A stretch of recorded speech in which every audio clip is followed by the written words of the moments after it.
good? Y'all already know it's your boy Hemi John, and I'm back with another video. This is the weekend check-in, so hopefully everybody is having a good and safe, enjoyable weekend. So this is what I got going on today.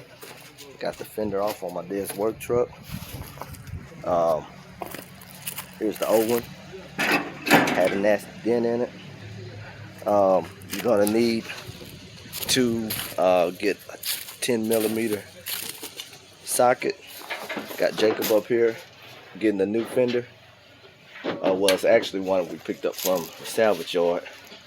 I'll be putting it on, but I was just making this quick video to show you guys.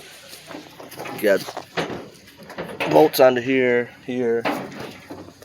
up here. You even have some in here. You're gonna have to take out your headlights if you think about replacing it on these vehicles. But anyway, I'll be hollering back at you. Peace. Good morning. It's the next day, so I'm back. Got the fender on the Ram. This little sticker over here wouldn't come off, which it'll come off in time. But got the Ram all cleaned up. Jacob, he put the seat covers on. So it's looking better and better. Next project we're gonna do is replace the headlights on this one. But hey, it's coming together. It's a good looking truck. So we're gonna get it together for them.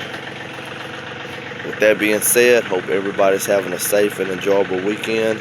Stay tuned. Like I said, if you're gonna remove these fenders, you're gonna need a 10mm socket. And I think videos have been done on YouTube about removing these body panels on these older Rams. This is an 03. Take care of yourself, take care of your family. Holla at your boy. Peace.